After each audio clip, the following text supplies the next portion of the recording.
لہذا اس کے کھیت پر قبضہ کرنے کے لیے جب آئے تو وہ کام کرنے کے لیے باہر گئی ہوئی تھی، وہ تھی نہیں، اس کی جو جھوپڑی تھی اس کو ہٹا دیا، صاف کر دیا. جو ہماری حکومتیں بہت آسانی سے کر دیتی ہیں کہ پورا کا پورا ملبہ بھی صاف کر دیتی ہے، ویسے ہی شام ہونے تک پورا نام و نشان مٹا دیا. وہ بیچاری کام کاج کر کے شام میں لوٹ کر آئی تو دیکھا اس کا گھر ہی نہیں ہے، اس کا آشیانہ برباد ہو چکا ہے، اس کی جھوپڑی تباہ ہو چکی ہے.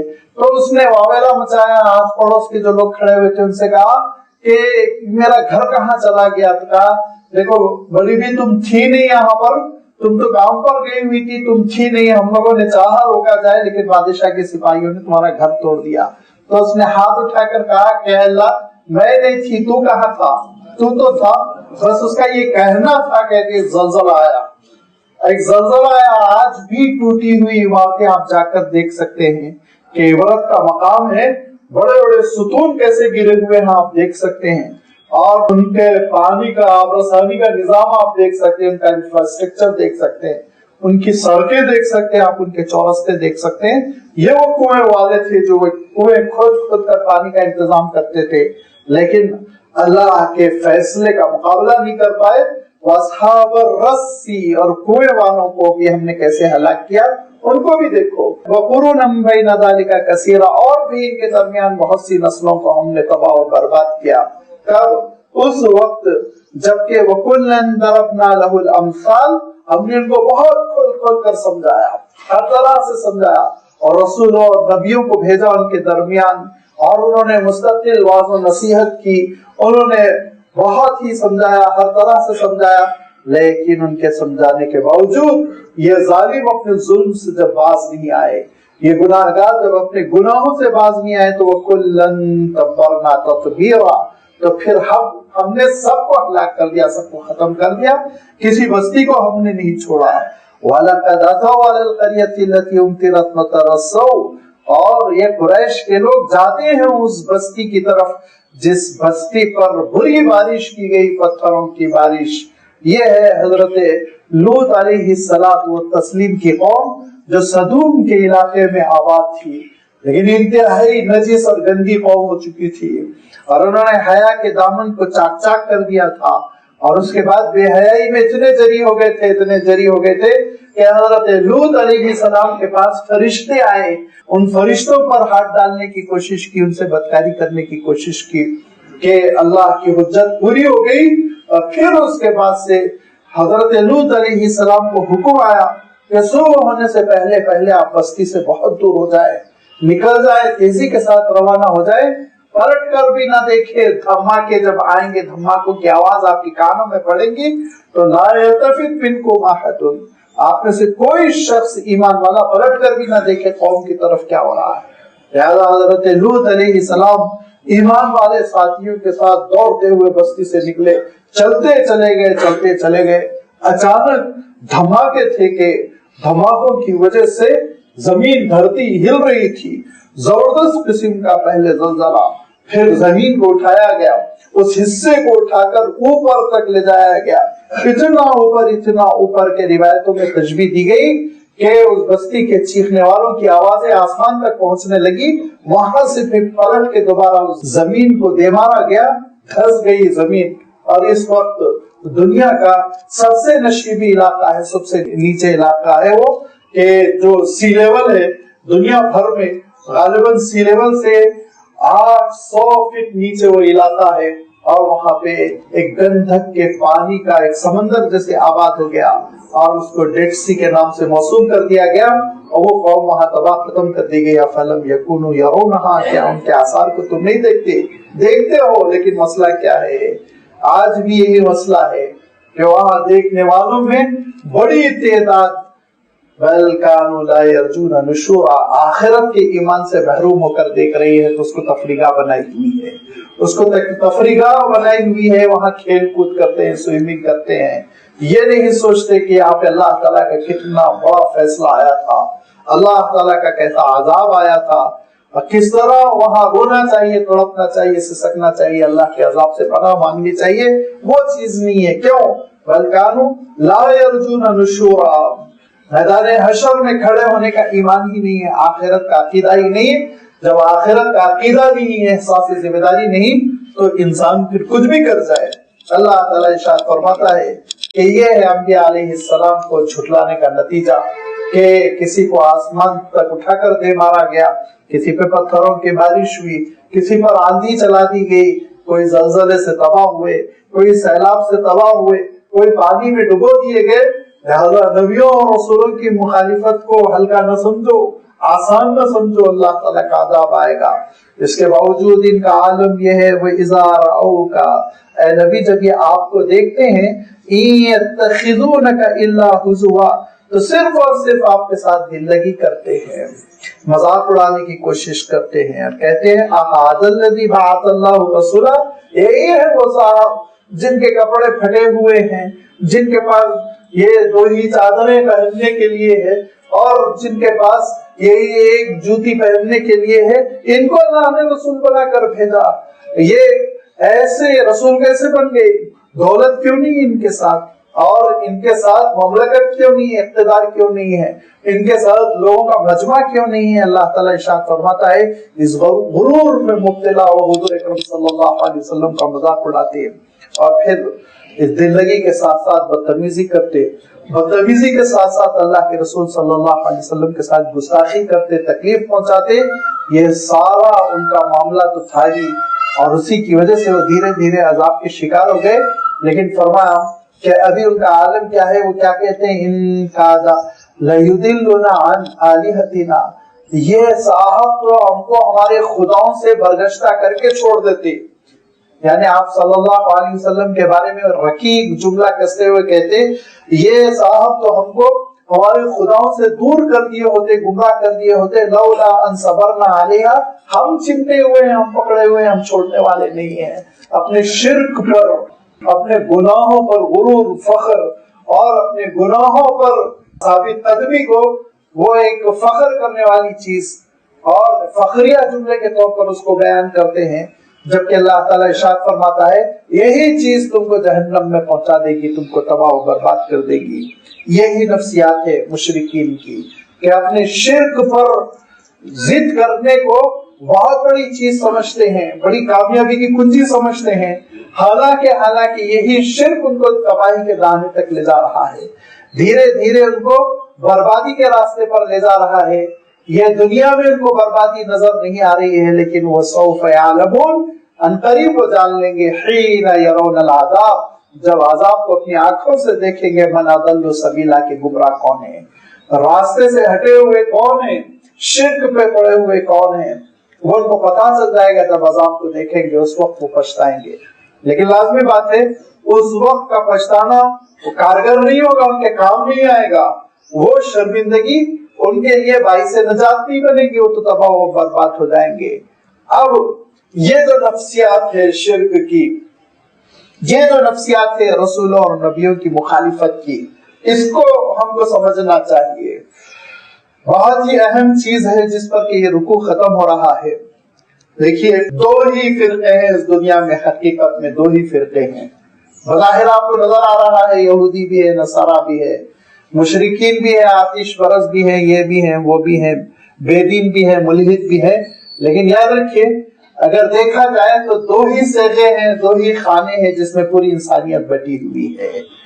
ایک خانہ ہے اللہ کو رب ماننے والا، ایک قوم ہے، ایک تعداد ہے، ایک گروپ ہے اللہ کی اطاعت کرنے والا۔ وہ یہ کہتا ہے کہ ہم کو جس نے پیدا کیا وہ خالق کو حق ہے کہ ہم سے اطاعت کا مطالبہ کرے، ہم سے عبادت کا مطالبہ کرے، اور وہ خالق ایسا ہے کہ وہ خالق اگر ہم کو یہ کہہ دے یہ کام کرنا ہے تو ہم کریں گے۔ ہم کو ضروری نہیں کہ یہ بتایا جائے کہ 5 مرتبہ نماز پڑھنے سے پیسے ملتے ہیں، دولت ملتی ہے، صحت ملتی، کوئی ضرورت نہیں ہے۔ بتانے والے بتا لیں، ٹھیک ہے، حکمت کی چیزیں ہیں، لیکن ہم تو پڑھتے ہیں اس لیے کہ اپنے مالک کو خوش کریں گے۔ اس نے کہا وضو کرنے کے لیے، لہذا ہم جاڑے میں بھی وضو کریں گے، چاہے ہم کو لوگ یہ کہیں کہ ارے سردی میں اپنے آپ کو تکلیف پہنچا رہے ہو، ٹھیک ہے، ہم کو اس سے کوئی بحث نہیں، تکلیف ہو نہ ہو، ہم اپنے مالک کی خوشنودی کے لیے وضو کریں گے۔ اسی نے کہہ دیا سود نہیں لینا چاہیے. ٹھیک ہے, سود نہ لینے کی وجہ سے ہم بنگلے نہیں بنا پا رہے ہیں, سود نہ لینے کی وجہ سے ہم بڑی زبردست فینسی کاریں نہیں خرید پا رہے ہیں, سود نہ لینے کی وجہ سے ہماری انڈسٹری نہیں چمک رہی ہے. ٹھیک ہے, ہم یہ نقصان اٹھائیں گے. کیوں؟ ہم مالک کی بات مانتے, خالق کی بات مانتے. اس نے کہہ دیا جو سود کے کاروبار کرے گا وہ اللہ اور اس کے رسول سے جنگ چھیڑ لے گا, لہذا ہم سود نہیں لیتے. اس نے کہہ دیا کہ حیائی کے اڈے تم آباد نہیں کرنا, اور اس نے کہا کہ دیکھو فحاشی کو ہم حرام قرار دے رہے ہیں, لہذا تم ایسے کلب نہ بنانا جس میں فحاشی ہو, اس میں نہ جانا. ہم نہیں جائیں گے, چاہے ہم کو بیکورڈ کہا جائے, چاہے ہم کو بچھڑا ہوا کہا جائے, کچھ بھی کہا جائے, ہم اللہ کی بات مانیں گے. یہ ایک ہے نظریہ کہ اصل ان الحکم الا للہ, شریعت اللہ کی ہے, احکام اللہ کے ہے. اس نے رسولوں کو بھیجا, اس نے صحیفوں کو بھیجا, اس کی اطاعت اصل مقصود ہے, اسی میں ہماری کامیابی. یہ ایک گروپ ہے. باقی جتنے گروپ دنیا میں آپ کو نظر آ رہے ہیں وہ سب کا مسئلہ کیا ہے؟ وہ سب کا مسئلہ ایک ہی ہے, یاد رکھیے, وہ اپنے نفس کی پرستش کرتے ہیں, اپنے خواہشات کے پیچھے چلتے ہیں. اب جو مذہب ہے ان کا, وہ مذہب بھی ان کے خواہشات کا نتیجہ ہے. اس کی سب سے اچھی تصویر حضرت عبداللہ ابن عباس رضی اللہ تعالیٰ عنہ نے کی تھی. حضرت عبداللہ ابن عباس رضی اللہ تعالیٰ عنہ فرماتے تھے مشرکین عرب کیا تھے, مختلف خداؤں کی عبادت کا دعویٰ کرتے تھے, لیکن ان کا عالم یہ تھا, حضرت عبداللہ ابن عباس فرماتے ہیں ان کا عالم یہ تھا, جو خدا پسند آتا تھا اس کی پرستش کرتے تھے, اور جب وہ نگاہوں سے گر جاتا اس کو نکال کے پھینک دیتے تھے. حضرت عبداللہ ابن عباس رضی اللہ عنہ کی تشریح سامنے رکھ کر ذرا غور سے آپ اپنے اطراف و اکناف میں دیکھیے, کیا یہی ہو رہا ہے کہ نہیں ہو رہا؟ جو خدا پسند آتا ہے کچھ دنوں کے لیے پوجا جاتا ہے, بعد میں نکال کر پھینک دیا جاتا ہے. کتنے خدا انٹروڈیوس ہو گئے دیکھتے دیکھتے, جن کا بچپن میں, ہمارے بچپن میں کوئی کسی قسم کا رواج نہیں تھا, لیکن آج ان کے لیے لوگ ناچ رہے ہیں, اچھل رہے ہیں, کود رہے ہیں, پوجا کر رہے ہیں, دعوت کر رہے ہیں. تو کتنے تیزی کے ساتھ خدا بدلتے رہتے ہیں, اور ایک خدا آتا ہے, دوسرا خدا ریٹائرڈ ہوتا ہے, رخصت ہوتا ہے. تو یہ خواہشات, ان کو جو چیز اچھی لگ رہی ہے وہ کرنا ہے. لہذا چاہے عیسائیت ہو, چاہے یہودیت ہو, چاہے زوردشت ہو, چاہے آتش پرست ہو, چاہے مشرک ہو, ان سب کو آپ دیکھیں گے کہ وہ اپنے نفس کی پیروی میں زندگی بسر کر رہے ہیں اور کچھ نہیں ہے, جو چیز ان کو اچھی لگتی ہے. اب آپ کہیں گے کہ حضرت عیسیٰ علیہ السلام, ان کی شخصیت, ان کی دعوت, کتنا اثر ہے عیسائی خاندانوں میں حضرت عیسیٰ علیہ السلام کی تعلیم کا, کتنا اثر ہے. سب سے مشہور تعلیم جو عیسائی دنیا نے کی وہ یہ کہ تمہارے ایک گال پر کوئی تھپڑ مارے تو دوسرا گال پیش کر دو. اسی سب سے مشہور تعلیم کا آپ جائزہ لے لیجئے, کتنے عیسائی اس پہ عمل کرتے ہیں. بڑے سے بڑا حکمران, چھوٹے سے چھوٹا چپراسی, کوئی بھی اس حضرت عیسیٰ علیہ السلام کا اگر جملہ ہے, مجھے نہیں معلوم حضرت عیسیٰ نے کہا بھی تھا کہ نہیں کہا تھا, لیکن جیسے عیسائی دنیا دعویٰ کرتی ہے کہ یہ حضرت عیسیٰ علیہ السلام کا مسلک تھا, طریقہ کار تھا, اسوہ تھا, تو آج اجتماعی طور پر تم نے کیوں چھوڑ دیا؟ آج تو عالم یہ ہے کہ تھپڑ مارنے والے کو معاف کرنا تو دور کی بات, تم تو گزرنے والوں کو ہڑپ کر جاتے ہو, تم تو بیٹھے بٹھائے معصوموں پہ حملہ کرتے ہو. تم تو اگر تم اس مسلک پر تھے تو تمہارا ایک ٹاور اگر کسی نے تباہ کیا تھا تو تم کو دوسرا ٹاور بھی دینا چاہیے تھا, آپ یہ بھی تباہ کر دیجئے. ایک تھپڑ پر, ایک گال پر تھپڑ مارنے سے دوسرا گال پیش کرنا. ایک صاحب مسلمانوں میں عیسائیت کو چھوڑ کر انہوں نے اسلام سے اس لیے قبول کیا, پھر ان کے والد بڑے مذہبی تھے, ان سے انہوں نے کہا کہ ابا اگر آپ کے ایک بیٹے کو قتل کر دے تو آپ دوسرا بیٹا دیں گے کیا؟ قتل کرو. یہ تو مجھے سمجھ میں ہی نہیں آتی ہے, لاجک کیسی لاجک ہے. اور اس پر کسی عیسائی نے عمل نہیں کیا. تو اس کے معنی یہ کہ اس مذہب کو مذہب کہنے والے اس لیے مذہب کہتے ہیں کیونکہ اس میں ان کی خواہشات پوری ہوتی ہیں, اس میں وہ کلفس جا سکتے ہیں, اس میں وہ شراب پی سکتے ہیں, اس میں وہ خنزیر کھا سکتے ہیں, اس میں وہ تھرک سکتے ہیں, رقص کر سکتے ہیں, زنا کر سکتے ہیں, بے حیائی کر سکتے ہیں, حرام کما سکتے ہیں, حرام خرچ کر سکتے ہیں, ظلم کر سکتے ہیں, مار سکتے ہیں, دھاڑ سکتے ہیں, سب کچھ کر سکتے ہیں. مذہب ان کا چونکہ ان کو کلین چٹ دیتا ہے اس لیے وہ کہتے ہیں عیسائی میرا مذہب ہے, ورنہ وہ عیسائی نہیں ہے. مذہب ان کی ان گندی سرگرمیوں پر پابندی لگا کر دیکھے اس کے بعد بھی وہ عیسائی رہتے ہیں کہ نہیں رہتے ہیں, پورے کے پورے مذہب چھوڑ دیں گے. تو معلوم یہ ہوا کہ اسلام سے ہٹ کر جو بھی ہے وہ نفس کی پیروی کر رہا ہے، مالک کی پیروی نہیں کر رہا ہے۔ دو ہی رجحان ہیں، دو ہی مکتب فکر ہے، دو ہی اسکول آف تھاٹ ہے، ایک مالک کی پیروی کرنے والا، ایک نفس کی پیروی کرنے والا۔ اسی کو اللہ تعالی ارشاد فرماتا ارأیت من اتخذ الہہ ہواہ، اے نبی آپ نے اس شخص کو دیکھا جس نے اپنی خواہشات کو خدا بنا رکھا ہے، خواہشات کو پوچھتا ہے، وہ خواہشات کے پیچھے دوڑتا ہے، خواہشات کے پیچھے بھاگتا ہے، اور خواہش کو خدا انسان بناتا ہے۔ اس کی علامت کیا ہے؟ اس کی علامت یہ ہے کہ جو خدا کے احکام ہے اس کو چھوڑ کر خواہش کے احکام کو مان لے۔ یہاں سے وہ گویا سرک گیا، اس نے ملت تبدیل کر لی، دین چینج کر لیا۔ جب تک خدا کے احکام پر وہ عمل کر رہا ہے اس نے اللہ کو اللہ بنا رکھا ہے، خدا بنا رکھا ہے۔ جس وقت اللہ کے احکام کو چھوڑ کر خواہشات کے احکام پر عمل کر رہا ہے، اللہ کے احکام کی روشنی میں خواہشات پر عمل کر رہا ہے، کوئی حرج نہیں۔ اللہ تعالیٰ نے جو اجازت دی ہے، جو اللہ تعالیٰ نے مباح فرمایا، جو اللہ تعالیٰ نے حلال فرمایا، اس کو اختیار کر رہا ہے تو وہ اللہ کی بندگی کر رہا ہے، اللہ نے جو نعمت دی ہے اس سے لطف اندوز ہو رہا ہے۔ لیکن جیسے ہی اللہ کے احکام کو چھوڑ کر وہ خواہشات کو پورا کر رہا ہے، اس کے معنی اس نے خواہشات کو خدا بنا ڈالا، اور اس کے بعد سے وہ دھیرے دھیرے ہٹ رہا ہے، اسلام سے ہٹ رہا ہے، کیونکہ اسلام نام ہے اللہ کی اطاعت کا، مالک کی فرما برداری کا۔ مومن بندہ اس کا عالم یہ ہوتا ہے کہ وہ ہر چیز میں دیکھتا ہے میرے مولا کی رضا کیا ہے، میرے خدا کی اس کی خوشنودی کس میں ہے، لہذا اس کی تجارت، اس کی نوکری، اس کا کھانا پینا، اس کے جشن، اس کے فنکشنز سب اللہ تعالیٰ کے احکام کی روشنی میں۔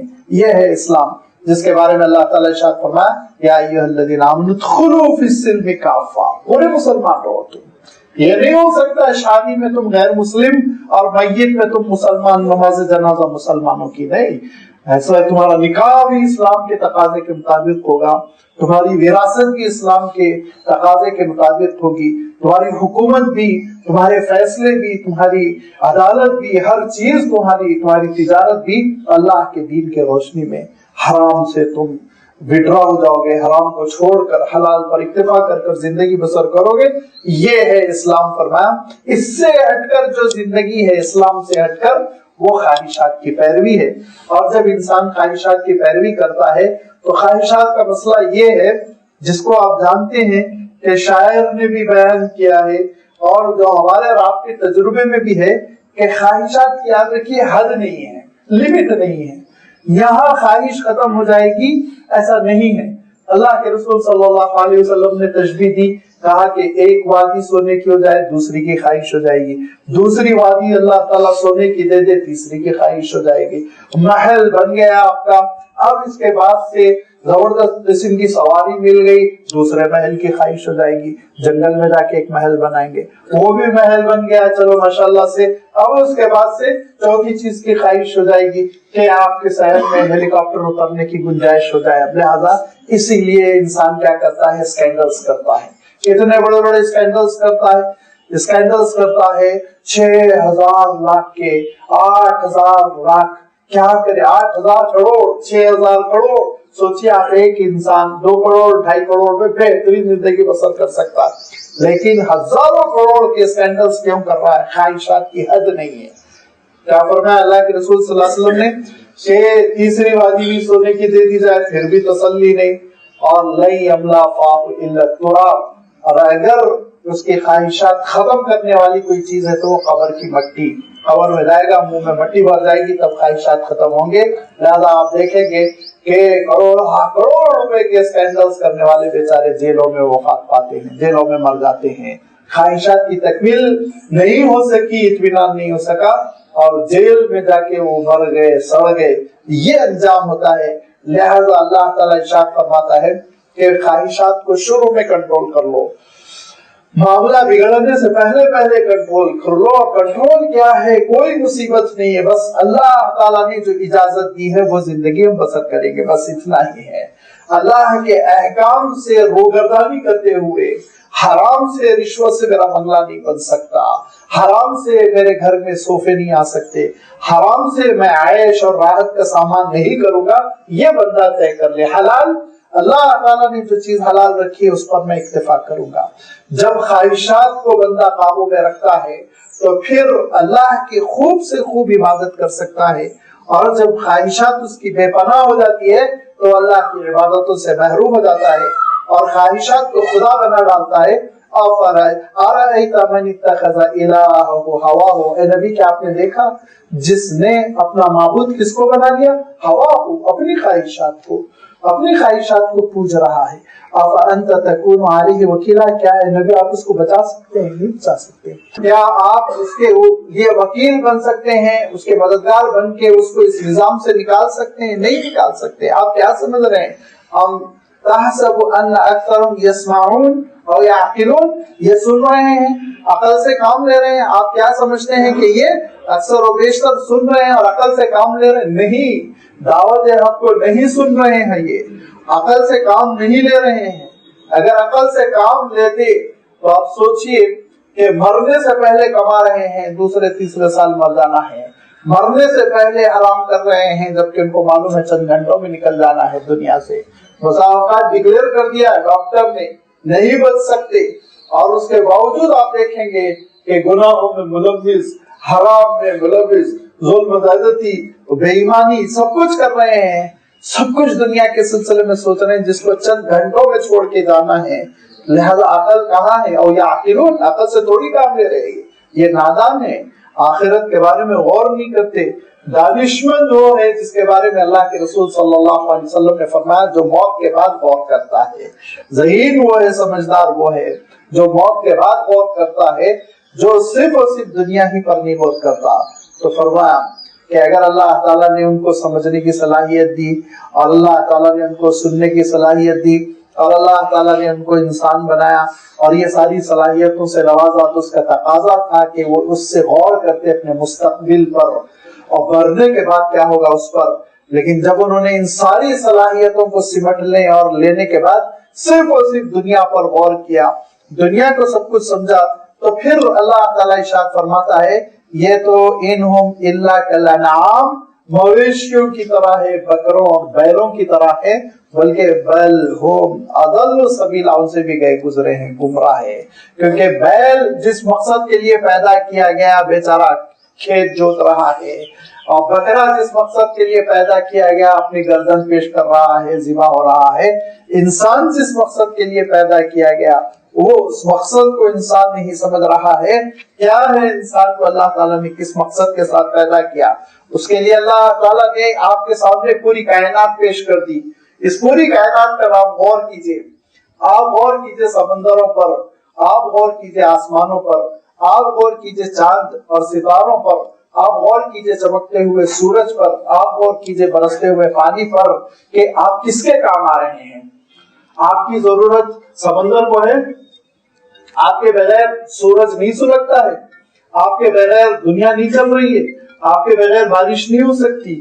سوچ لیجئے انسان کسی کی بھی ضرورت نہیں بن رہا ہے، کسی کا بھی مددگار نہیں بن رہا ہے، لیکن انسان کے لیے سوچئے بارش نہ ہو تو، سورج نہ چمکے تو، دنیا گول نہ گھومے تو، دنیا اگر نہ پھرے تو، ساری چیزوں میں یہ پوری کائنات کو جو نظام ہے اس میں ذرہ برابر کمی آ جائے تو حضرت انسان کا جینا حرام ہوتا ہے۔